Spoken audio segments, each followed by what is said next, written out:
제 인생을 돌아보면 정말 쉬운 날이 하루도 없었습니다. 젊었을 때는 그저 평범한 행복을 꿈꿨습니다. 남들처럼 출근하는 남편 기다리며 밥상 차리고, 주말이면 시장에 가서 장을 보고, 여름이면 선풍기 앞에서 수박 먹으며 웃는 가족이 되는 그런 소박한 삶이요. 그게 제 전부의 꿈이었습니다. 결혼할 때만 해도 그렇게 될 줄 알았습니다. 남편은 저보다 4살이 많았고 성실했습니다. 결혼 초에는 퇴근 후에도 늘 웃는 얼굴로 들어왔지요. 여보, 오늘은 일이 잘 풀렸어. 그 한마디에 피곤이 싹 가셨습니다. 그땐 남편이 든든했고 세상이 제 편 같았습니다. 그런데 인생이라는 게 그렇듯 좋은 시절은 늘 짧게 지나갑니다. 결혼 2년째 남편이 작은 사업을 시작했습니다. 처음에는 저도 응원했습니다. 여보, 이번엔 꼭 잘 될 거야. 내가 도시락도 싸줄게. 그렇게 매일 아침 도시락을 싸서 보냈습니다. 하지만 몇 달이 지나면서 남편의 얼굴빛이 달라졌습니다. 말수도 줄고 집에 들어오는 시간이 점점 늦어졌습니다. 어느 날은 저녁 9시가 넘도록 오지 않아 전화를 걸었더니 전화를 받지 않더군요. 그때부터 제 마음속에 불안이 싹 텄습니다. 그러다 결국 그날이 왔습니다. 겨울비가 내리던 날이었어요. 남편이 문을 열고 들어오더니 아무 말 없이 주저앉았습니다. 그 얼굴엔 초췌함과 절망이 뒤섞여 있었습니다. 가게 문 닫았어. 그 한마디에 세상이 무너졌습니다. 그날 이후 남편은 술에 기대기 시작했고 저는 생활비를 마련하기 위해 밖으로 나가야 했습니다. 그때 제 품에는 2살짜리 아들이 있었고 뱃속에는 둘째가 자라고 있었습니다. 새벽엔 아이가 깨서 울고 낮에는 공장에 나가서 하루 종일 서서 일했습니다. 손끝이 부르트고 허리가 휘었지만 쉴 틈이 없었습니다. 퇴근 후 집에 돌아오면 다시 육아와 살림이 기다리고 있었습니다. 손에선 하루 종일 설거지 거품 냄새가 빠지질 않았고 밤엔 잠들기 전에 무릎에 파스를 붙이는 게 습관이 됐습니다. 그 시절 제 유일한 낙은 아이들이 잠든 후 조용히 부엌등 하나만 켜두고 앉아있던 시간이었습니다.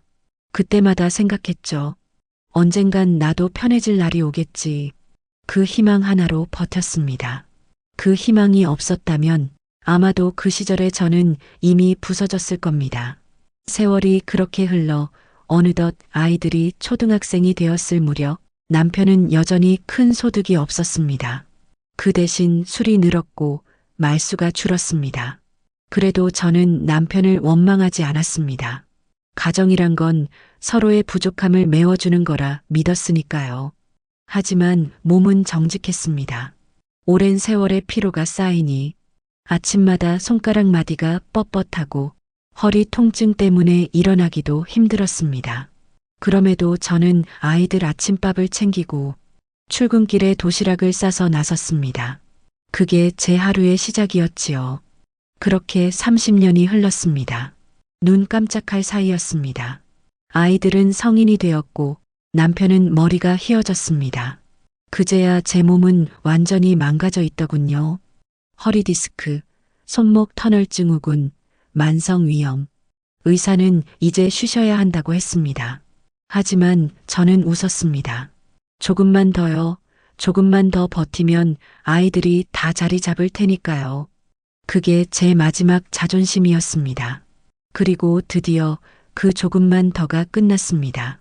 회사에서 명예퇴직 제안을 받았을 때 가슴이 벅차올랐습니다. 40년 가까이 일하면서 단 한 번도 스스로의 시간을 가져본 적이 없었거든요. 퇴직금 통장을 손에 쥐던 날 손끝이 떨렸습니다. 이 돈은 제 인생의 마지막 보상 같았습니다. 젊음을 팔고 시간을 내어주고 건강을 잃으면서 얻은 유일한 결실이었죠. 그래서 저는 다짐했습니다. 이 돈만큼은 절대 손대지 않겠다고. 이건 제 노후, 제 인생의 마지막 희망이라고. 그날 이후 며느리의 태도가 미묘하게 변했습니다.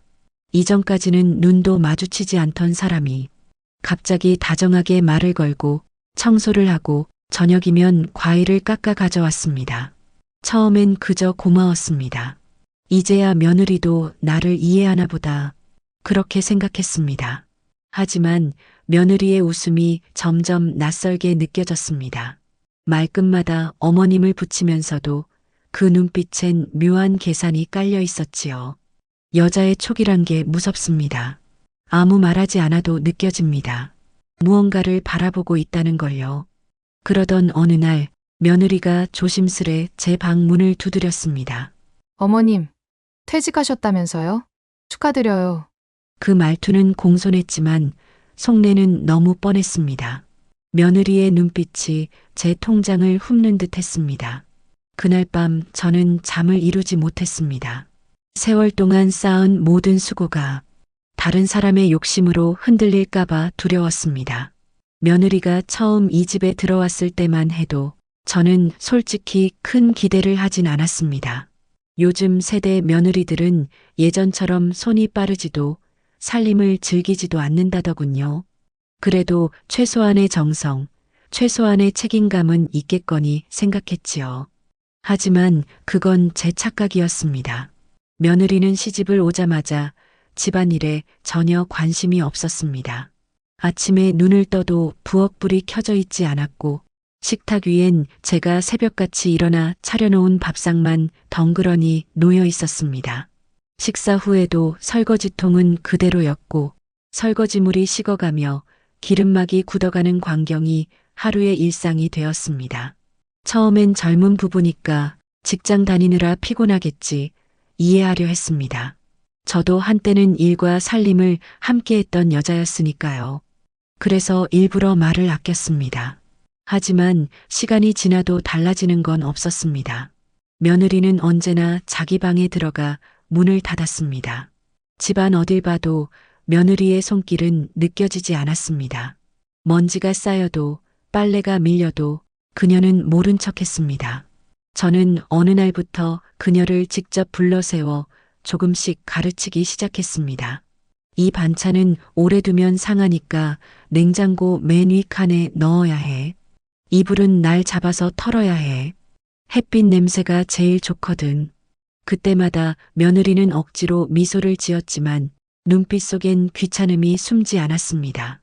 그 표정 하나하나가 제 마음을 아프게 했습니다. 그럼에도 불구하고 저는 포기하지 않았습니다. 며느리도 언젠가는 변하겠지. 시간이 지나면 가족으로서의 책임감을 느끼겠지. 그렇게 믿었습니다. 하지만 세월이 지나도 그 믿음은 헛된 희망이었습니다. 며느리는 조금도 변하지 않았습니다. 주말이 되어도 일어나지 않았고 청소기 돌아가는 소리는 언제나 제 손에서만 났습니다. 저는 혼잣말처럼 한숨을 쉬곤 했습니다. 나는 며느리 들어오면 조금이라도 편해질 줄 알았는데 그 말은 누구에게도 들리지 않았지만 제 마음엔 돌처럼 내려앉았습니다. 그렇게 무심한 세월이 흘러 제가 퇴직을 하게 되던 해가 찾아왔습니다. 오랜 시간 다니던 직장에서 마지막으로 인사를 하고 돌아오는 길 손에 쥔 퇴직금 명세서를 보고 저는 묘한 안도감을 느꼈습니다. 이제야 나를 위한 시간이 생기겠구나. 이제야 내 인생이 조금은 쉬어가겠구나. 퇴직금은 그 상징이었습니다. 그래서 저는 그 돈을 단단히 묶어두었습니다. 누구에게도 보여주지 않았고 그 통장만큼은 내 손끝에서도 쉽게 벗어나지 않게 했습니다. 그런데 이상했습니다. 퇴직하고 며칠이 지나자 며느리의 태도가 조금씩 달라지기 시작했습니다. 그전에는 거실을 스쳐 지나가기만 하던 사람이 어느 날은 부엌에서 설거지를 하고 있었습니다. 처음엔 눈을 의심했습니다. 설거지통에서 물소리가 들릴 줄은 상상도 못했거든요. 식탁 위에는 정리된 접시들이 반듯하게 놓여 있었습니다. 그날 저녁 며느리는 평소보다 한결 부드러운 표정으로 과일을 깎아 저에게 내밀었습니다. 어머님, 퇴직하셔서 이제 좀 쉬셔야죠. 그 목소리는 낯설 만큼 상냥했습니다. 저는 그저 고개를 끄덕이며 받아들었지만 속으로는 알 수 없는 불편함이 스며들었습니다. 며느리가 갑자기 달라진 건 단지 친절함 때문이 아니었습니다. 청소기 돌리는 소리, 빨래 널어두는 모습, 심지어는 반찬을 담는 손놀림까지 모든 게 어딘가 어색했습니다. 그녀는 살림을 즐기는 사람의 손이 아니었습니다. 오히려 누군가에게 보이기 위한 움직임처럼 느껴졌습니다. 하루 이틀쯤은 그럴 수 있겠지 싶었습니다. 하지만 그 태도는 점점 더 적극적으로 변했습니다. 며칠 전까지만 해도 제가 닦던 거실 창문을 그녀가 먼저 닦고 있었습니다. 빨래 바구니가 비어 있을 정도로 빨래를 자주 돌렸습니다. 제가 부엌으로 가면 이미 그녀가 그 자리에 서 있었습니다. 마치 무언가를 의도한 듯이. 그럴수록 제 마음은 불안해졌습니다. 이게 도대체 무슨 일이지? 무슨 이유가 있는 걸까? 그녀가 갑자기 달라진 이유가 떠오르지 않았습니다. 그때 문득 며칠 전 제 동료가 했던 말이 머릿속을 스쳤습니다. 퇴직금 많이 나왔다며? 이제 편히 사시겠어요? 그 대화를 들은 사람이 며느리였다는 사실이 떠올랐습니다. 그때부터 제 가슴이 철렁 내려앉았습니다. 며느리의 행동이 달라진 시점, 그건 정확히 제가 퇴직금을 받은 시기와 맞아떨어졌습니다. 모든 게 설명이 됐습니다. 며느리의 웃음, 그녀의 다정한 말투, 그 부자연스러운 손놀림까지 모두 계산된 움직임이었다는 생각이 스쳤습니다. 그날 밤 잠자리에 누워 천장을 바라보았습니다. 잠이 오지 않았습니다. 머릿속에 며느리의 모습이 떠올랐습니다. 그녀의 미소는 따뜻하지 않았습니다. 그건 마치 누군가의 마음을 파고들기 위한 가면 같았습니다. 가슴 깊은 곳에서 차가운 의심이 피어올랐습니다. 그날 이후 저는 며느리의 모든 행동을 유심히 지켜보기 시작했습니다. 그녀가 언제 나가는지, 어디에 전화를 하는지, 어떤 표정으로 제 방을 드나드는지까지 말입니다. 며칠 동안 며느리의 태도는 계속 달라져 있었습니다. 아침이면 부엌 불이 먼저 켜졌고 설거지통엔 물이 가득 차 있었습니다. 마치 이 집의 안주인이라도 된 듯 움직였지만 그녀의 손끝에는 여전히 낯선 서투름이 묻어 있었습니다. 그런데 그보다 더 낯설었던 건 그녀의 웃음이었습니다. 부자연스럽게 붙은 미소, 억지로 내뱉는 다정한 말투, 그 모든 게 무언가를 위한 연습처럼 느껴졌습니다. 저는 마음속으로 이미 답을 알고 있었습니다. 며느리가 이렇게까지 변한 데에는 이유가 있을 거라는 거요. 그녀가 나를 향해 웃을 때마다 그 웃음 너머로 번쩍이는 탐욕의 그림자가 보이는 듯 했습니다. 그러던 어느 날 저녁이었습니다. 저는 평소처럼 식탁을 정리하고 있었고 며느리는 부엌에서 과일을 깎고 있었습니다. 유난히 부드럽고 조심스러운 손놀림이었지요. 그녀가 접시를 들고 제 앞에 앉았습니다. 그리고 한참을 망설이다가 조심스럽게 입을 열었습니다. 퇴직금 이야기가 나왔습니다. 그녀는 그 돈이 얼마나 되는지 알고 있었습니다. 어디서 들었는지 알 수는 없었지만 이미 제 마음속에선 경계심이 날카롭게 일었습니다. 며느리는 마치 오래 준비한 대본을 읽듯 말했습니다. 퇴직금으로 아들 부부가 살 집을 마련해주면 어떻겠냐는 이야기였습니다. 요즘 집값이 비싸서 대출도 어렵고 아이를 낳으려면 공간이 필요하다는 이유를 덧붙였습니다. 말끝마다 가족이 함께 잘 살아야 하지 않겠느냐는 말이 따라붙었습니다.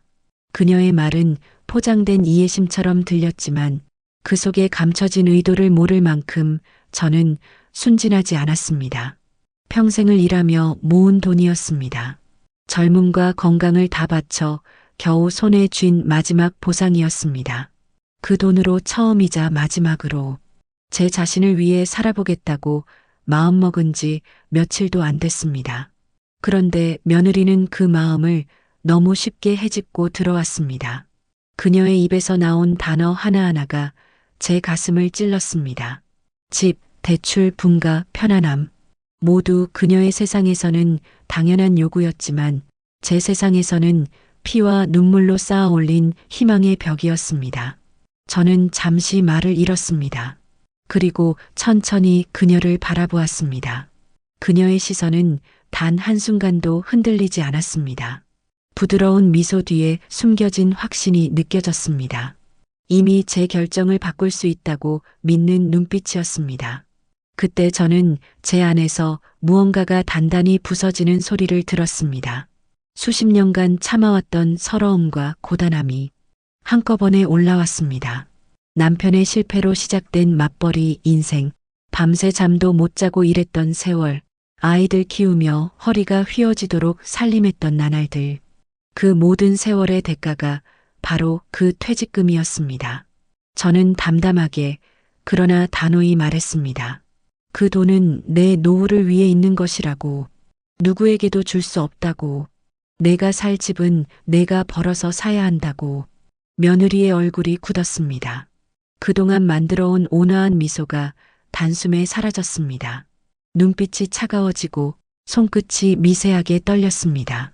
그녀는 아무 말 없이 과일 접시를 식탁 위에 내려놓았습니다. 칼끝이 접시 가장자리를 스치며 짧은 소리를 냈습니다. 그리고 이내 방으로 들어가 문을 닫았습니다. 문이 닫히는 순간 집안이 이상하리만큼 고요해졌습니다. 냉장고 돌아가는 소리만이 작게 들렸습니다. 저는 그 자리에서 한참 동안 움직이지 못했습니다. 마음이 서늘했습니다. 단순한 실망이나 서운함이 아니었습니다. 그녀의 표정 속에는 상처받은 감정이 아니라 무언가 결심한 듯한 냉정함이 담겨 있었습니다. 그날 이후 며느리는 다시 부엌에 들어오지 않았습니다. 식탁 위엔 설거지거리가 쌓였고 거실엔 묘한 침묵이 감돌았습니다. 그녀의 발소리도 말소리도 사라졌습니다. 그 대신 집안 구석구석에 남겨진 싸늘한 공기가 저를 둘러쌌습니다. 저는 문득 불길한 예감을 떨칠 수 없었습니다. 그녀가 포기하지 않았다는 걸 그날의 눈빛 하나로 충분히 알 수 있었습니다. 그날 이후 집안의 공기는 확연히 달라졌습니다. 며느리의 발소리가 사라졌고 거실의 조용함이 유난히 길게 이어졌습니다. 아침마다 들리던 부엌에 그릇 부딪히는 소리도 저녁마다 들리던 설거지 물소리도 자취를 감췄습니다. 대신 며느리의 방문은 하루 종일 닫혀 있었습니다. 처음엔 단순히 삐진 거라 생각했습니다. 누구나 마음이 상하면 그럴 수 있다고 스스로를 다독였지요. 그래서 하루 이틀쯤은 모르는 척했습니다. 하지만 그 침묵은 이틀이 지나도 사흘이 지나도 깨지지 않았습니다. 식탁에 마주 앉아 있어도 그녀의 눈은 제게 한 번도 향하지 않았습니다. 제가 말을 걸어도 대답 대신 짧은 숨소리만 돌아왔습니다. 집안엔 냉기가 서려 있었습니다. 며느리는 저를 의도적으로 피했습니다. 제가 거실로 나오면 그녀는 방으로 들어갔고 제가 방으로 들어가면 그녀는 나왔습니다. 서로의 동선이 겹치지 않도록 계산한 듯 움직였지요. 식사도 따로 했습니다. 제가 상을 차려도 손을 대지 않았고 나중에 몰래 자기 몫을 챙겨갔습니다. 그릇은 언제 씻었는지도 모르게 제자리에 돌아와 있었습니다. 마치 존재는 하되 목소리가 없는 사람처럼 그렇게 살았습니다. 며느리의 그런 태도는 저를 점점 불안하게 만들었습니다. 무엇보다도 그 눈빛이 달라졌습니다. 예전엔 귀찮거나 불만스러운 눈빛이었다면 이제는 무언가를 머릿속에서 굴리는 듯한 눈빛이었습니다. 차갑게 가라앉은 얼굴 뒤에 감춰진 속마음이 도무지 읽히지 않았습니다. 저는 며느리에게 말을 걸어보려 했습니다. 나를 잡아 차라도 함께 마시자고 했습니다. 하지만 그녀는 마주 앉는 대신 괜찮아요 하고 짧게만 대답했습니다. 그 말 한마디가 벽처럼 느껴졌습니다. 대화의 문이 완전히 닫혔습니다. 저녁이 되면 거실 불빛 하나 없이 며느리의 방만 희미하게 켜져 있었습니다. 문틈으로 새어나오는 불빛이 어쩐지 섬뜩하게 느껴졌습니다. 그녀는 방 안에서 휴대전화를 붙잡고 한참을 내려다보곤 했습니다. 가끔은 속삭이는 듯한 낮은 목소리가 들려왔습니다. 누구와 통화를 하는지 무슨 이야기를 나누는지 알 수 없었습니다. 그럴 때마다 제 가슴은 쿵쾅거렸습니다. 뭔가 불길한 일이 다가오는 것만 같았습니다. 밤이 되면 이상하게 잠이 오지 않았습니다. 머릿속에 며느리의 무표정한 얼굴이 떠올랐습니다. 그녀가 주방을 스쳐 지나가던 모습, 식탁 위에 남겨진 찬밥그릇, 서랍을 열 때마다 느껴지는 묘한 불안감. 모든 사소한 장면들이 불안의 조각처럼 엮여 머릿속에서 맴돌았습니다. 어느 날은 새벽녘에 갑자기 잠에서 깼습니다. 거실 쪽에서 희미한 불빛이 새어나오고 있었습니다. 누가 있는 것 같았지만 움직임은 조용했습니다. 심장이 빠르게 뛰었습니다. 혹시 내가 괜한 걱정을 하는 걸까? 아니면 정말로 무언가가 잘못되어 가는 걸까? 그 두 생각 사이에서 한참을 망설였습니다. 며느리의 문 앞을 지나갈 때마다 묘한 기척이 느껴졌습니다. 방 안은 적막했지만 그 안에서 무언가가 꿈틀거리는 듯한 이상한 긴장감이 공기 속에 퍼져 있었습니다. 그녀의 침묵이 단순한 감정의 표현이 아니라 결심으로 변해가고 있다는 불길한 예감이 들었습니다. 그날 이후 저는 집안의 모든 것을 신경 쓰기 시작했습니다. 현관문이 잠겼는지, 서랍은 제대로 닫혀 있는지, 통장은 그대로 제자리에 있는지, 사소한 일 하나하나가 마음을 건드렸습니다. 전에는 편히 앉아 차를 마시던 거실이 이제는 긴장의 공간이 되어버렸습니다. 며느리는 여전히 말을 하지 않았습니다. 그저 아무 말 없이 움직였습니다. 식탁 위를 스치며 눈길 한 번 주지 않고 현관을 드나들며 인사 한마디 하지 않았습니다. 그 무표정한 얼굴이 오히려 더 무서웠습니다. 마치 이미 마음속에 무언가를 정해놓은 사람처럼 저는 문득 알 수 없는 두려움에 사로잡혔습니다. 이 집안에서 무언가가 변하고 있다는 걸, 그 변화를 멈출 수 없다는 걸 느꼈습니다. 그녀가 더는 며느리가 아니라 어딘가 낯선 사람처럼 느껴졌습니다. 같은 집에 살고 있지만 이제는 같은 공간 안에 있어도 서로 다른 세상에 있는 것 같았습니다.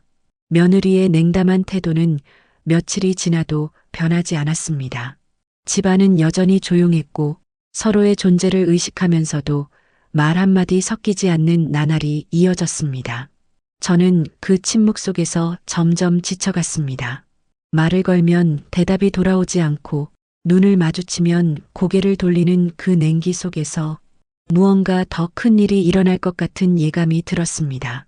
그 무렵 아들이 퇴근 후 집에 들어왔습니다.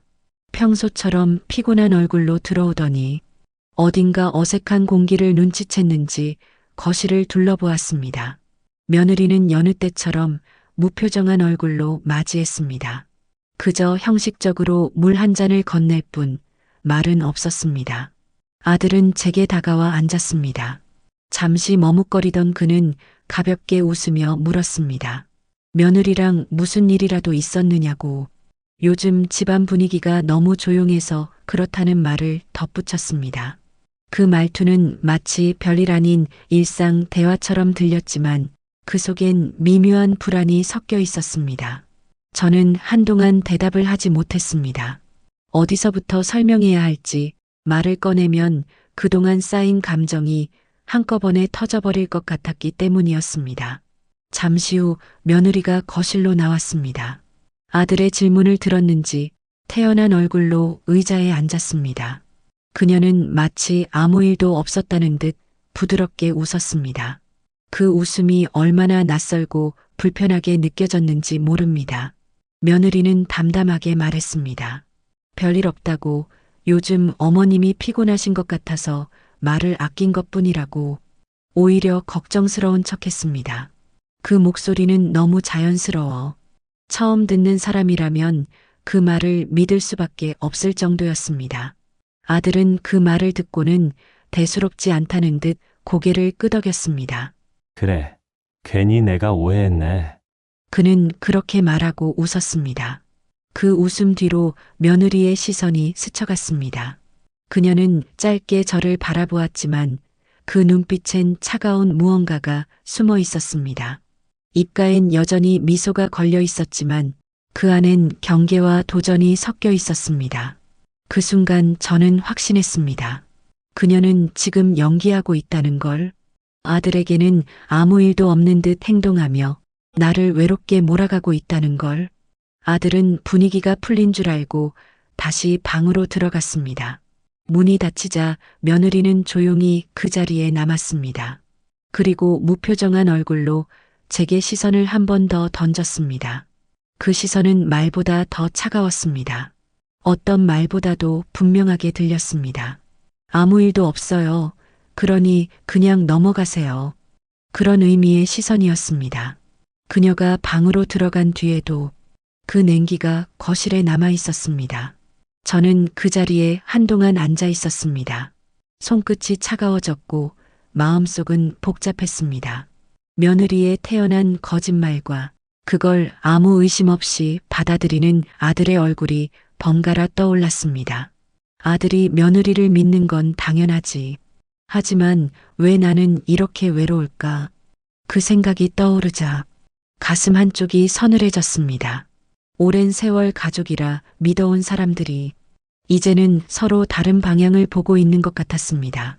그날 밤 아들은 방에서 며느리와 웃으며 이야기를 나누는 듯 했습니다. 낮게 깔린 웃음소리가 들려왔지만 그 소리가 오히려 더 쓸쓸하게 들렸습니다. 그 웃음 속에 진심이 없는 걸 알고 있었기 때문입니다. 저는 방에 불을 끄고 누웠지만 눈을 감을 수가 없었습니다. 며느리의 말없는 미소, 그 미소 뒤에 숨어 있는 냉기가 밤새 제 곁을 떠나지 않았습니다. 다음 날 아침 집안은 평소보다 더 조용했습니다. 며느리는 여전히 방에서 나오지 않았고 아들은 출근 준비를 하며 묵묵히 식탁에 앉아 있었습니다. 저는 평소처럼 밥상을 차려놓고 앉았지만 젓가락이 손에 잡히지 않았습니다. 밤새 뒤척이며 잠을 설쳤던 탓에 눈밑은 퉁퉁 부어 있었고 머릿속은 여전히 복잡했습니다. 그때 아들이 조심스레 입을 열었습니다. 어제와는 달리 조금은 망설이는 목소리였습니다. 퇴직금 이야기가 다시 나왔습니다. 며느리가 아닌 아들의 입에서 직접 그 말이 나왔습니다. 그 순간 손끝이 멈췄습니다. 그 말은 너무 익숙했고 이미 어제 다른 사람의 입을 통해 들었던 말이었기에 심장이 순간적으로 철렁 내려앉았습니다. 아들은 조심스럽게 말을 이어갔습니다. 요즘 집값이 너무 올라 대출이 힘들다고, 이제는 아이도 생각해야 할 때라고, 어머니가 조금만 도와주신다면 정말 큰 힘이 될 거라고 했습니다. 그 목소리에는 간절함이 묻어 있었지만 그 뒤에 며느리의 그림자가 선명하게 느껴졌습니다. 이건 아들의 생각이 아니라 며느리의 말이 그의 입을 통해 흘러나온 것임을 한눈에 알 수 있었습니다. 저는 아들의 얼굴을 바라보았습니다. 어릴 적에는 제게 세상 무엇보다 믿음직스러웠던 그 얼굴이 지금은 낯설게만 느껴졌습니다. 그의 눈빛에는 진심이 있었지만 그 진심은 저를 위한 것이 아니었습니다. 아들은 자신이 가족을 위해 옳은 말을 하고 있다고 믿고 있었겠지만 그가 모르는 건 그 말이 제게 얼마나 큰 상처로 다가오는가였습니다. 잠시의 침묵이 흘렀습니다. 그리고 저는 조용히 그러나 단호히 말했습니다. 퇴직금은 내 노후를 위해 모은 돈이라고. 그건 아무도 손댈 수 없다고. 그 말을 하면서도 목소리가 떨렸습니다. 너무나도 지켜내고 싶은 마음이 컸기 때문입니다. 하지만 아들은 쉽게 물러서지 않았습니다. 어머니, 그건 잠시만 쓰는 거예요. 저희가 나중에 꼭 갚을게요. 그의 말은 다정했지만 그 다정함이 오히려 비수처럼 꽂혔습니다. 그 다정한 말 뒤에는 저를 이해하지 못하는 젊은 세대의 계산이 숨어 있었습니다. 돈이면 다 되는 세상 속에서 정작 한 사람의 인생이 어떤 대가로 그 돈을 모았는지 그들은 알지 못했습니다. 저는 더 이상 참을 수 없었습니다. 너까지 도대체 왜 이러냐? 그 말이 터져 나왔습니다. 가슴 깊은 곳에서 쌓여있던 서러움이 함께 터졌습니다. 내가 평생 일해서 모은 돈이다. 그 돈이 없으면 나는 앞으로 어떻게 살라는 거냐? 그 말을 내뱉는 순간 목이 메었습니다. 그동안 꾹 참고 눌러왔던 감정이 폭발하듯 쏟아졌습니다. 아들은 잠시 말을 잃은 듯 고개를 숙였습니다. 그러나 그 표정에는 이해보다 당황이 더 짙었습니다.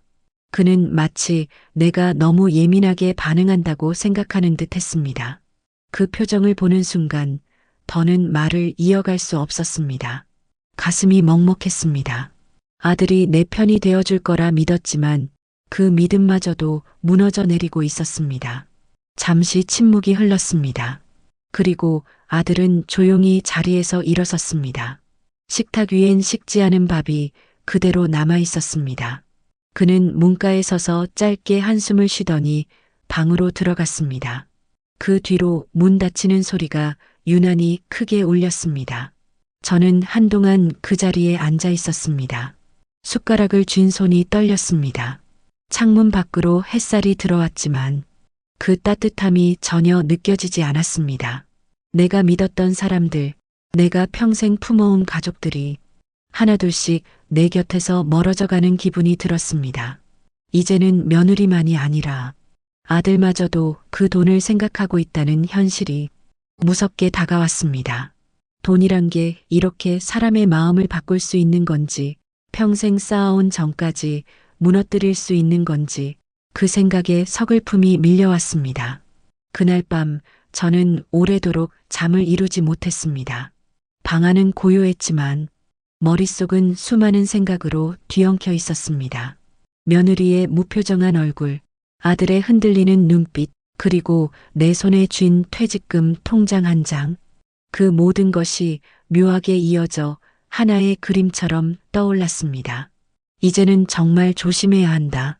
그 생각이 머릿속을 떠나지 않았습니다. 그리고 그 불안은 점점 더 커져만 갔습니다. 아들이 방으로 들어간 지 얼마 지나지 않아 며느리가 조용히 거실로 나왔습니다. 평소와는 달리 발소리조차 또렷했습니다. 그녀의 얼굴은 굳어 있었고 입술은 꼭 다물려 있었습니다. 눈빛에는 억눌린 분노가 번들거렸습니다. 저는 식탁 위에 그대로 앉아 있었습니다.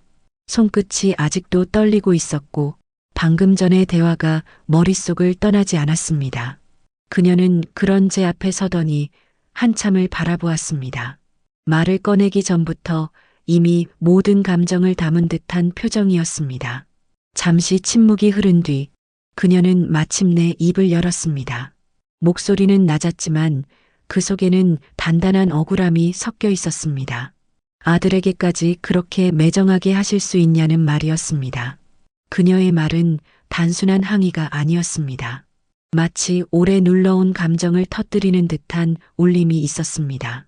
그녀는 이어서 아들이 얼마나 노력하며 살고 있는지, 얼마나 책임감 있게 가족을 위해 애쓰는지, 그걸 왜 어머니가 알아주지 않느냐고 따졌습니다.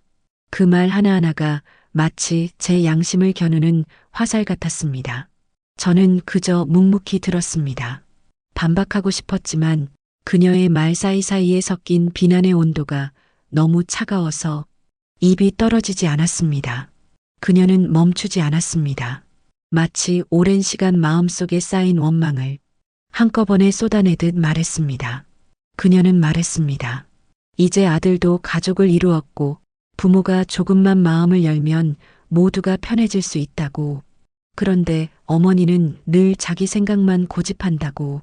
그녀의 말 속엔 논리보다 감정이, 이해보다는 상처가 깔려 있었습니다. 저는 그때야 겨우 입을 열었습니다. 그 돈은 내 마지막 인생을 지탱하는 거야. 너희를 위해 쓸 수 있는 돈이 아니야. 말은 짧았지만 그 안에는 지난 세월의 고단함과 절박함이 담겨 있었습니다. 그러나 며느리는 한 걸음도 물러서지 않았습니다. 눈빛은 점점 차가워지고 목소리는 흔들림 없이 또렷했습니다. 그녀는 어머니의 말을 듣고도 고개를 저었습니다. 그렇게까지 매정하게 굴 필요는 없잖아요. 그 한마디에 가슴이 철렁 내려앉았습니다. 그녀의 말투에는 더 이상 며느리의 예의가 없었습니다. 그건 차라리 대립이었습니다. 순간 공기가 싸늘해졌습니다. 부엌의 시계 초침 소리만이 울렸습니다. 그녀의 눈빛은 날카로웠고 마치 제 마음속을 꿰뚫어 보는 듯 했습니다. 그녀는 더 이상 부탁하는 사람이 아니라 비난하는 사람이 되어 있었습니다. 저는 숨을 고르며 조용히 자리에서 일어섰습니다. 더는 이 대화를 이어가면 안 되겠다는 생각뿐이었습니다. 그녀는 여전히 제 눈을 피하지 않았습니다. 잠시 정적이 흘렀고 그녀의 입가에 억지로 눌러 담은 미소가 떠올랐습니다. 그 미소가 오히려 섬뜩하게 느껴졌습니다. 그날 밤 그녀의 말이 머릿속을 떠나지 않았습니다. 매정하다. 그 한 단어가 계속 맴돌았습니다. 평생 가족을 위해 희생하며 살아온 나였는데 이제는 매정한 사람으로 불리고 있었습니다. 눈을 감아도 마음은 가라앉지 않았습니다. 그날 이후 며느리의 시선은 더욱 차가워졌습니다. 말없이 지나가면서도 그녀의 눈빛에는 여전히 따가운 원망이 묻어 있었습니다. 그 눈빛이 등 뒤까지 따라오는 듯 했습니다. 집안의 공기는 점점 무거워졌고 저는 그 속에서 홀로 점점 더 불안해졌습니다. 그날 밤 집안은 고요했지만 공기 속에는 묘한 긴장감이 감돌았습니다. 며느리의 말이 머릿속에서 떠나지 않았습니다. 매정하다. 그 한 단어가 자꾸만 귓가에 맴돌았습니다. 평생 가족을 위해 살아왔는데 이제 와서 내가 이렇게 매정한 사람으로 보인다는 게 도무지 받아들여지지 않았습니다. 거실 불을 끄고 방으로 들어왔지만 눈을 감을 수가 없었습니다. 누운 지 한참이 지나도 마음이 가라앉지 않았습니다. 가슴 한쪽이 계속 쿵쾅거렸고 이상하게 불안했습니다. 무엇을 잃을지도 모른다는 막연한 두려움이 몸속 깊은 곳에서 올라왔습니다. 저는 결국 자리에서 일어나 서랍 앞으로 갔습니다. 그 안에는 제 퇴직금 통장이 있었습니다. 손잡이를 잡고 천천히 서랍을 열자 안쪽에서 종이 냄새와 오래된 나무 냄새가 섞여 나왔습니다. 조심스럽게 통장을 꺼내 들었습니다. 작은 책자 한 권이었지만 그 무게는 삶의 절반 같았습니다. 표지를 손끝으로 쓸어보았습니다. 이 돈을 모으기 위해 얼마나 많은 세월을 견뎌왔던가. 겨울 새벽 손이 트도록 청소하고 몸이 부서질 듯한 피로를 참고 일하던 기억들이 한 장 한 장 넘길 때마다 스쳐갔습니다. 내 인생의 마지막 버팀목이자 이제는 나를 지켜야 하는 이유였습니다. 저는 통장을 다시 서랍 안 깊숙이 넣었습니다. 그리고 손으로 꼭 눌러 닫았습니다. 그 작은 동작 하나에 마음이 조금은 놓이는 듯 했지만 불안은 여전히 사라지지 않았습니다. 이제는 단순한 걱정이 아니라 본능적인 경계심이었습니다. 침대에 다시 누웠지만 눈을 감아도 귀는 계속 깨어 있었습니다. 집안의 작은 소리 하나에도 심장이 덜컥 내려앉았습니다. 시계 초침이 움직이는 소리가 유난히 크게 들렸습니다. 방 안의 공기가 점점 묵직해졌습니다. 한참을 그렇게 뒤척이다가 문득 이상한 소리가 들렸습니다. 처음엔 바람인가 싶었습니다. 하지만 아니었습니다. 발소리 같기도 하고 무언가가 바닥을 스치는 소리 같기도 했습니다. 조심스럽게 몸을 일으켰습니다. 집안은 어둡고 적막했습니다. 밖에서는 가로등 불빛이 희미하게 스며들고 있었습니다. 그 빛에 비친 그림자가 천천히 움직였습니다. 거실 쪽에서 나는 미세한 움직임이었습니다. 심장이 빠르게 뛰기 시작했습니다. 귀를 기울이자 아주 조용한 숨소리가 들렸습니다. 누군가가 조심스럽게 걷는 듯 했습니다. 문틈으로 스치는 그림자가 어렴풋이 지나갔습니다. 그 순간 온몸의 감각이 곤두섰습니다. 저는 침대 옆에 놓인 스탠드를 켜지 않은 채 그 자리에서 조용히 숨을 죽였습니다. 문 쪽으로 시선을 돌리자 거실 쪽에서 희미한 불빛이 새어나오고 있었습니다. 어디서 켜진 건지도 모를 작은 불빛, 그 안쪽으로 누군가의 그림자가 비쳤습니다. 손끝이 떨렸습니다. 마치 오래전 악몽 속 장면이 현실로 나타난 것처럼 숨이 막혔습니다. 설마 아니겠지. 마음속에서 그렇게 되뇌었지만 그럴수록 불안은 더 짙어졌습니다. 그림자는 천천히 제 방 쪽으로 다가오고 있었습니다. 그 발소리는 고요함 속에서도 분명하게 들렸습니다. 그때 저는 서랍 속 통장을 떠올렸습니다. 그 서류의 위치, 열쇠의 방향, 그리고 며느리의 마지막 눈빛까지 모든 게 머릿속에서 하나로 이어졌습니다. 불빛이 점점 가까워졌습니다. 그 작은 빛이 방 앞에서 멈췄습니다. 손잡이가 아주 천천히 소리 없이 움직였습니다. 그 찰나의 순간 숨이 멎는 듯 했습니다. 저는 몸을 굳힌 채 그대로 그 자리를 지켰습니다. 심장의 박동 소리가 귓가에 울렸습니다. 이제는 확신이 들었습니다. 지금 이 순간 무언가 돌이킬 수 없는 일이 시작되고 있다는 걸. 방문 손잡이가 천천히 움직이더니 미세한 마찰음과 함께 문이 조금씩 열렸습니다. 방 안으로 스며든 희미한 불빛에 저는 숨을 죽인 채 그 틈을 바라보았습니다. 불빛의 방향이 제 서랍 쪽을 향했습니다. 그녀였습니다. 며느리가 조용히 방 안으로 들어왔습니다. 그 발걸음은 조심스러웠지만 이미 익숙한 길을 걷는 사람처럼 망설임이 없었습니다. 한 손에는 휴대전화의 플래시가 켜져 있었고 그 빛이 서랍 손잡이를 비추고 있었습니다. 저는 침대 옆에서 몸을 굳힌 채 그 모습을 지켜보았습니다. 심장이 고막을 때릴 듯 뛰고 손끝이 얼어붙은 듯 했습니다. 그녀는 주위를 살피더니 조심스럽게 서랍을 열었습니다. 나무가 스치는 소리가 작게 울렸습니다. 서랍 속으로 손이 들어갔습니다. 그녀의 손끝이 천천히 통장을 더듬었습니다. 그 순간 제 눈앞에서 세상이 멎은 듯 했습니다. 내 노후, 내 삶의 마지막 희망이 그녀의 손끝에서 흔들리고 있었습니다. 숨을 참았지만 가슴속에서 뜨거운 무언가가 치밀어 올랐습니다.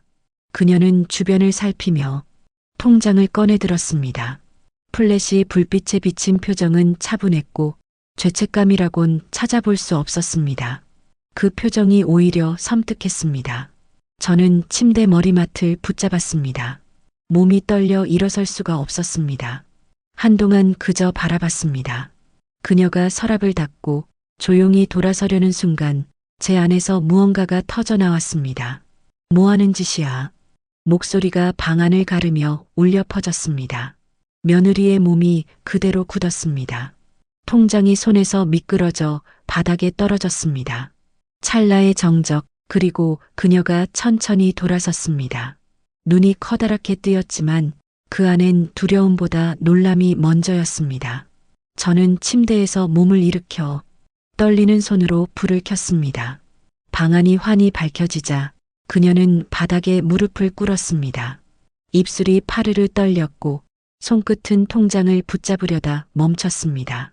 저는 말이 나오지 않았습니다. 그녀의 모습, 그 서늘한 공기, 바닥 위에 떨어진 내 인생의 증표, 그 모든 것이 한 장면으로 굳어버렸습니다. 방 안에는 숨소리만 남았습니다. 며느리의 고개가 서서히 숙여졌고 저는 그 자리에 선 채 내가 지금 본 것이 믿기지 않아. 손끝으로 이마를 짚었습니다. 세월의 무게로 굳은 손이 작게 떨렸습니다.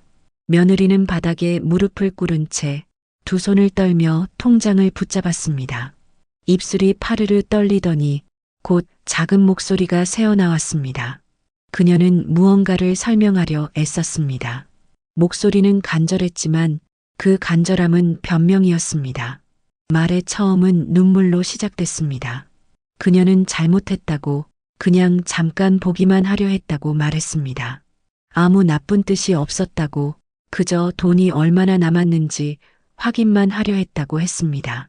하지만 그 말이 입 밖으로 나올수록 제 가슴 속에서는 서늘한 분노가 차올랐습니다. 그녀는 말을 이어갔습니다. 요즘 사는 게 너무 힘들다고, 아들도 지쳐있고, 아이 계획도 못 세운다고, 그래서 잠시만 손을 빌리고 싶었다고 했습니다. 그 목소리는 마치 자신이 피해자인 듯 흔들렸습니다. 눈물로 호소했지만 그 눈물엔 진심이 느껴지지 않았습니다. 저는 그 자리에 서서 한동안 아무 말도 하지 못했습니다. 심장이 두근거리며 귓가에서 울렸습니다. 눈앞에서 무릎 꿇고 있는 사람은 며느리가 아니라 낯선 이처럼 느껴졌습니다. 내가 몇 년을 품어준 사람, 함께 밥을 먹고 웃던 가족이 이제는 내 통장을 훔치려 한 사람이 되어 있었습니다. 그걸 내가 지금 말이라고 하니 목소리가 떨렸습니다. 입안이 말라 숨소리 하나 내는 것조차 힘들었습니다. 그 돈은 내 마지막이야. 내가 평생 일해서 모은 내 노후야. 짧은 문장이었지만 그 안에 평생의 서러움이 담겨 있었습니다. 며느리는 고개를 숙였지만 그 자세조차 진심이 느껴지지 않았습니다. 그녀의 어깨가 떨리는 건 두려움 때문이 아니라 들킨 자의 당황함처럼 보였습니다. 그걸 보는 순간 그동안 억눌러왔던 감정이 터져나왔습니다. 내가 그동안 얼마나 참았던가. 아침 저녁으로 밥을 차리고 청소를 하며 빨래를 하며 그녀의 무심함까지 감싸 안았는데 결국 돌아온 건 이런 배신이었습니다. 그 모든 세월이 눈앞에서 무너져 내리는 듯 했습니다. 넌 내 마음을 단 한 번이라도 생각해 본 적이 있니? 그 말이 터져 나왔습니다.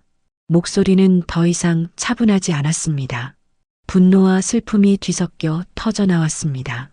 내가 그 돈을 어떻게 모았는지 알아? 내 손이 얼마나 부서지고 내 허리가 어떻게 휘었는지 알아? 며느리는 연신 죄송하다는 말을 반복했습니다. 하지만 그 말은 점점 공허하게 들렸습니다. 그녀의 눈에 반성보다 억울함이 서려 있었습니다. 마치 자신이 몰려서 무릎을 꿇은 사람처럼 억지로 용서를 구하는 사람처럼 보였습니다. 그 순간 저는 서랍 옆에 있던 통장을 집어들었습니다. 손에 쥔 그 종이 한 장이 이토록 무겁고 뜨겁게 느껴진 적은 없었습니다. 이건 내 인생이야. 너희가 건드릴 게 아니야. 그 말이 끝나자 방 안의 공기가 싸늘해졌습니다. 며느리는 아무 말 없이 고개를 숙였고 그녀의 눈에서 떨어진 눈물이 바닥에 번졌습니다. 그러나 그 눈물이 바닥에 닿는 소리조차 저에게는 아무 울림도 주지 못했습니다. 그저 허무했습니다. 평생을 믿어왔던 가족에게서 이런 일을 당했다는 사실이 분노보다도 깊은 절망으로 다가왔습니다. 그 절망이 가슴속 깊이 내려앉으며 손끝이 서늘해졌습니다. 이제 이 집안에는 더 이상 믿음이 남지 않았습니다. 저는 천천히 등을 돌렸습니다. 며느리는 여전히 무릎을 꿇은 채 울고 있었지만 그 울음조차 멀게만 느껴졌습니다. 모든 것이 멈춘 듯 고요했습니다. 그 고요 속에서 제 인생의 한 부분이 영원히 끊어져 나가는 듯 했습니다. 저는 밤이 깊도록 잠을 이루지 못했습니다. 눈을 감아도 불빛 아래 무릎을 꿇고 있던 며느리의 모습이 자꾸만 떠올랐습니다. 그녀의 손끝, 떨리던 어깨, 그리고 그 표정. 미안함보다는 들켜버린 사람의 당혹감에 가까웠습니다. 그 눈빛을 떠올릴 때마다 가슴속이 싸늘해졌습니다. 새벽이 밝아올 무렵 저는 이미 결심을 끝내고 있었습니다. 이 집안에서 다시는 그런 불안 속에 살 수 없다는 걸, 이제는 나 자신을 지켜야 한다는 걸. 아침 햇살이 거실을 비출 때 저는 부엌에 앉아 있었습니다. 탁자 위에는 물 한 잔이 놓여 있었고 그 옆에는 작은 봉투 2개가 올려져 있었습니다. 그 안에는 며느리와 아들이 떠날 때 필요한 최소한의 돈이 들어 있었습니다. 그것이 제가 그들에게 줄 수 있는 마지막 배려였습니다. 아들과 며느리가 방에서 나왔을 때 공기는 무겁고 말 한마디가 어려웠습니다. 아들의 얼굴엔 당황과 불신이, 며느리의 눈빛엔 후회와 냉기가 뒤섞여 있었습니다. 저는 그들을 바라보다가 조용히 말했습니다. 오늘 안으로 나가라. 그 한마디에 방 안의 공기가 멎었습니다. 아들은 잠시 말을 잇지 못했고 며느리는 고개를 숙였습니다. 그녀의 손끝이 봉투를 향해 떨렸지만 끝내 잡지 못했습니다. 저는 그 모습을 보며 묘한 감정이 스쳤습니다. 슬픔이었는지 분노였는지 아니면 이제서야 모든 것이 끝났다는 안도감이었는지 알 수 없었습니다. 그들은 말을 하지 않았습니다. 아들은 마지막으로 고개를 숙였고 며느리는 무표정한 얼굴로 가방을 들었습니다. 문이 열리고 그들이 함께 현관을 나섰습니다. 닫히는 문소리가 집안 가득 울렸습니다. 짧았지만 오래 남는 소리였습니다. 한동안 그대로 서 있었습니다. 손끝이 떨렸고 심장이 불규칙하게 뛰었습니다. 그런데 이상하게도 눈물이 나지 않았습니다. 분노도 후회도 안타까움도 아니라 묘한 공허함이 몸속을 채웠습니다. 그제야 집안의 소리가 들렸습니다. 냉장고 돌아가는 소리, 시계 초침 소리, 그리고 바깥에서 들려오는 바람 소리, 모두 오랜만에 들리는 평온한 소리들이었습니다. 그동안 사람의 숨소리와 말소리에 가려져 잊고 지냈던 조용한 소리들이었습니다. 거실로 나와 창문을 열었습니다. 바람이 안으로 스며들었습니다. 햇살이 커튼 사이로 비쳐들며 먼지 입자가 천천히 공중을 떠다녔습니다. 그 모든 장면이 낯설 정도로 고요했습니다. 저는 의자에 앉아 천천히 숨을 들이마셨습니다. 공기가 차가웠지만 깨끗했습니다. 이제야 비로소 숨을 쉴 수 있다는 느낌이 들었습니다. 모든 것이 사라졌지만 그 빈자리가 두려움이 아니라 자유로 느껴졌습니다. 탁자 위에 물잔을 들어 한 모금 마셨습니다. 입안에 번지는 시원한 감촉이 새삼 선명했습니다. 이 조용한 집, 이 고요한 순간이 내가 오랜 세월 기다려온 진짜 안식인지도 모른다는 생각이 들었습니다. 햇빛이 거실 바닥을 천천히 옮겨 다녔습니다. 그 빛 위로 그림자가 천천히 드리워졌습니다. 이제는 혼자였지만 처음으로 마음이 가라앉았습니다. 정막 속에서 느껴지는 해방감이 천천히 그러나 분명하게 내 안으로 스며들었습니다. 그렇게 며칠이 흘렀습니다. 집은 여전히 조용했습니다. 이제는 그 조용함이 낯설지 않았습니다. 아침에 눈을 뜨면 부엌에서 들리던 사람들의 목소리도 발소리도 그릇 부딪히는 소리도 사라졌지만 그 공백이 더 이상 어색하지 않았습니다. 대신 작은 소리들이 다시 들리기 시작했습니다. 냄비에 물 끓는 소리, 라디오에서 흘러나오는 낮은 음악, 바깥에서 들려오는 참새 소리, 그 모든 것들이 이제는 하루의 배경이 되었습니다. 불과 며칠 전까지만 해도 이 고요함이 두려웠는데 이제는 오히려 위로가 되었습니다. 아침이면 커튼을 열어 햇살을 맞이했습니다. 거실 바닥에 길게 드리워지는 빛을 보며 그저 한숨처럼 미소가 새어나왔습니다. 그동안은 늘 가족의 뒷모습만 바라보며 살았는데 이제는 내 앞에 놓인 하루를 천천히 바라볼 수 있었습니다. 점심이 되면 혼자 밥을 지어 먹었습니다. 작은 밥솥에 쌀을 한 컵만 씻고 된장국을 끓여 밥상에 올렸습니다. 식탁 맞은편엔 아무도 없었지만 이상하게도 허전하지 않았습니다. 누군가의 눈치를 보며 먹던 밥이 아니라 비로소 내 입맛에 맞춘 밥이었기 때문이었습니다. 식사 후에는 거실 창가에 앉아 바깥을 내다보았습니다. 길 건너편 은행나무가 노랗게 물들기 시작했습니다. 시간이 지나도 세상은 여전히 흘러가고 있었습니다. 그걸 보면서 문득 생각했습니다. 사람은 이렇게 조금씩 잃고 조금씩 비워내며 살아가는 존재구나 하고 밤이 되면 약간의 적막이 찾아왔습니다. 불을 끄고 누우면 아들과 며느리가 떠난 집의 빈자리가 가끔 마음 한켠을 건드렸습니다.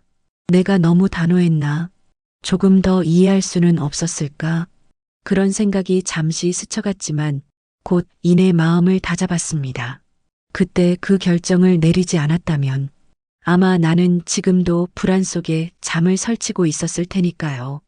이제는 스스로의 삶을 조금씩 되찾고 있었습니다.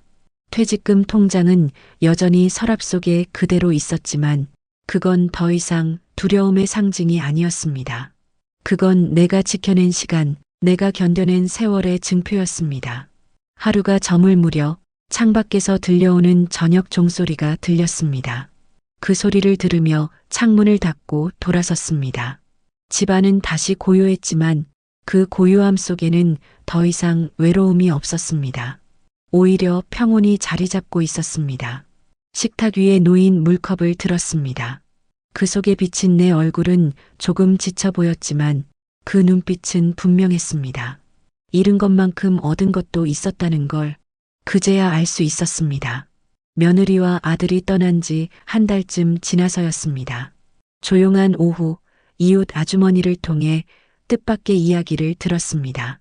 아들 부부가 며느리의 친정으로 들어가 살고 있다는 소식이었습니다. 그 말을 듣는 순간 손끝이 잠시 굳었습니다. 뜨거운 물잔을 쥐고 있었는데 그 온기가 갑자기 차가워지는 느낌이 들었습니다. 머릿속이 복잡해졌습니다. 그곳에서 잘 지내고 있을까? 며느리의 부모가 내 아들을 어떻게 대하고 있을까? 그 생각이 꼬리에 꼬리를 물었습니다. 그동안 며느리의 부모와는 몇 번의 인사 외엔 왕래가 없었지만 그들이 아들을 따뜻하게 받아줄 사람이 아니라는 건 묘하게 직감으로 알고 있었습니다. 저녁이 되어 부엌 불을 끄고 식탁에 앉았습니다. 집안은 여전히 고요했고 그 고요함이 오히려 아들의 부재를 더 뚜렷하게 느끼게 했습니다. 창밖으로 바람이 불어와 커튼이 살짝 흔들렸습니다. 그 순간 아들이 어릴 적 제 품에 안겨 잠들던 모습이 떠올랐습니다. 작은 손, 따뜻한 체온, 그리고 내가 세상의 전부라 믿던 그 아이의 눈빛. 이제 그 아이가 누군가의 남편이 되어 남의 집에 기대어 살고 있다는 사실이 가슴 한가운데를 조용히 찔렀습니다. 미안함이 밀려왔습니다. 내가 너무 매정했나? 조금만 더 품을 내어줬다면 저 아이가 지금 그렇게 낯선 곳에서 지내지 않아도 됐을까? 하지만 이내 생각을 다잡았습니다. 그건 그 아이가 겪어야 할 몫이라는 걸 알고 있었습니다. 인생은 누구에게나 버텨야 하는 시기가 있고 지금은 아들이 그 시기를 지나고 있을 뿐이라고. 나는 그 아이가 결국 이겨낼 거라고 믿었습니다. 이제는 내가 배우는 시간이야. 그 말이 마음속에서 흘러나왔습니다. 입 밖으로 내지는 않았지만 그 말이 내 안에서 오래 머물렀습니다. 모든 부모는 자식의 길을 대신 걸어줄 수 없습니다. 내가 겪은 세월의 무게를 그 아이도 조금은 느껴야 비로소 삶을 이해하게 될 테니까요. 밤이 되자 라디오에서 잔잔한 음악이 흘러나왔습니다. 창가에 앉아 그 음악을 들으며 저는 조용히 아들을 떠올렸습니다. 멀리서라도 잘 버티고 있기를, 비바람이 와도 흔들리지 않기를, 그런 마음으로 작은 기도를 올렸습니다. 그 순간 마음 한켠이 따뜻해졌습니다. 비록 멀리 떨어져 있었지만 그 아이는 여전히 내 아들이었습니다. 그가 힘든 시간을 지나 다시 일어설 날이 오겠지. 그때쯤이면 나도 조금 더 편안한 마음으로 그를 바라볼 수 있겠지 하는 생각이 들었습니다. 밤하늘에는 달이 둥글게 떠 있었습니다. 그 빛이 부엌 창으로 스며들며 고요한 집안을 은은하게 밝혔습니다. 그 빛 아래서 저는 천천히 미소를 지었습니다. 이제는 걱정보다는 믿음이, 미련보다는 응원이 제 마음을 채우고 있었습니다. 그러던 어느 날 늦은 오후였습니다. 창밖으로 노을빛이 서서히 번지고 거실 한켠엔 따뜻한 빛이 조용히 머물고 있었습니다. 그때 전화벨이 울렸습니다. 고요하던 공간에 울려 퍼지는 그 소리가 유난히 길게 깊게 들렸습니다. 수화기를 들자 한동안 듣지 못했던 익숙한 목소리가 흘러나왔습니다. 아들이었습니다. 멀리서 걸려온 듯 약간의 잡음이 섞인 목소리였지만 그 속엔 분명히 제게 닿고 싶은 마음이 느껴졌습니다. 어머니, 잘 지내시죠? 조심스러운 인사였습니다. 그 한마디에 그동안 서로 닿지 못했던 시간들이 순간 하나로 엮여오는 듯 했습니다. 저는 잠시 숨을 고르고 차분히 대답했습니다. 그래, 잘 지내고 있다. 너는 요즘 어떻게 지내니? 수화기 너머에서 짧은 숨소리가 들렸습니다. 그 뒤로 이어진 아들의 목소리는 한층 낮고 조심스러웠습니다. 그냥 조금 힘들긴 한데 잘 견디고 있어요. 그 말 한 줄이 가슴속 깊이 스며들었습니다. 그 아이가 얼마나 애쓰고 있는지 굳이 말하지 않아도 알 수 있었습니다. 저는 잠시 말을 잇지 못했습니다. 그저 조용히 그의 숨소리를 들었습니다. 그리고 아주 천천히 말을 꺼냈습니다. 힘들겠구나. 하지만 괜찮다. 이 시기를 견디면 너도 분명 더 단단해질 거다. 아들은 대답하지 않았습니다. 하지만 수화기 너머에서 들려오는 고요 속엔 작은 숨소리 하나가 묻혀 있었습니다. 그건 울음을 참는 사람의 숨결 같았습니다. 저는 더 이상 묻지 않았습니다. 그 대신 이렇게 말했습니다. 건강은 잘 챙기고 있지? 무슨 일이 있어도 밥은 꼭 챙겨 먹어라. 몸이 먼저야. 그제야 아들이 짧게 대답했습니다. 네, 어머니. 어머니도요. 그 말 한마디가 마음 깊은 곳을 따뜻하게 덮었습니다. 그는 오래 말하지 않았습니다. 서로 무슨 말을 더해도 결국 마음속에 담긴 그리움만 커질 것 같았습니다. 그래서 저는 마지막으로 이렇게 말했습니다. 다 괜찮다. 너는 내 자리에서 잘 버티면 된다. 나는 여기서 늘 기도하고 있을게. 전화가 끊기고 수화기를 내려놓았을 때 거실은 다시 고요해졌습니다. 하지만 그 고요함은 더 이상 외롭지 않았습니다. 멀리 떨어져 있어도 그 아이가 잘 견디고 있다는 사실만으로 가슴 한켠이 따뜻해졌습니다. 저는 창가로 걸어가 노을을 바라보았습니다. 붉은 하늘 위로 바람이 스쳐 지나가고 그 빛이 천천히 어둠 속으로 사라지고 있었습니다. 그 순간 문득 이제야 진짜로 마음이 놓였습니다. 비록 함께 있지는 않지만 그 아이는 자기 길을 걷고 있었고 저는 그 길 끝에서 조용히 응원하는 어머니로 남아 있었습니다. 아들과의 전화가 끊기고 난 뒤 한동안 수화기를 들고 있던 손을 내려놓지 못했습니다. 그 짧은 통화가 남긴 여운이 방한 공기처럼 오래 머물렀습니다. 마음속 깊이 묵혀있던 무언가가 조금은 풀려나간 듯 했습니다. 불안했던 가슴이 서서히 진정되고 그 자리에 묘한 평온이 자리 잡았습니다. 그날 이후 저는 다시 제 일상을 정리하기 시작했습니다.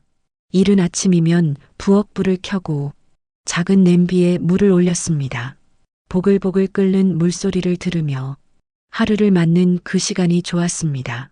창밖으로 들어오는 햇살이 부엌 바닥을 비추고 그 빛이 커튼 사이로 흔들릴 때면 이제야 조금은 제 삶을 되찾은 것 같았습니다. 점심엔 동네를 천천히 걸었습니다. 같은 골목, 같은 상점이지만 그동안은 보이지 않던 것들이 눈에 들어왔습니다. 길가의 작은 화분, 가게 앞에서 인사하는 이웃 얼굴, 그리고 하늘 위로 천천히 떠가는 구름. 이제는 그 모든 것들이 제 하루를 채워주는 법 같았습니다. 저녁 무렵엔 라디오를 켜고 따뜻한 차를 한 잔 내렸습니다. 라디오에서 들려오는 낯선 사연들을 들으며 저는 그저 조용히 고개를 끄덕였습니다. 사람마다 짊어진 사연은 다 다르지만 결국 모두가 자기 몫의 인생을 살아내고 있다는 걸 조용히 깨닫게 되었습니다. 가끔은 아들의 전화가 떠올랐습니다. 그 목소리를 생각하면 이상하게도 마음이 불안하기보다 든든해졌습니다. 이제는 그 아이가 제 손이 아니라 자신의 두 발로 살아가고 있음을 믿게 되었기 때문입니다. 저는 그 믿음이 주는 안심 속에서 다시 저 자신을 챙기기 시작했습니다. 저녁이 깊어지면 불을 끄고 거실 창가에 앉았습니다.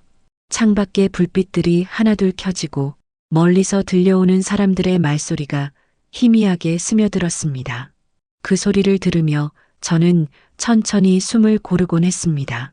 그래, 이게 삶이지. 그렇게 마음속으로 되뇌며 하루를 정리했습니다.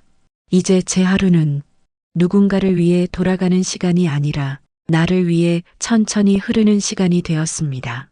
조용했지만 단단했고 홀로였지만 외롭지 않았습니다.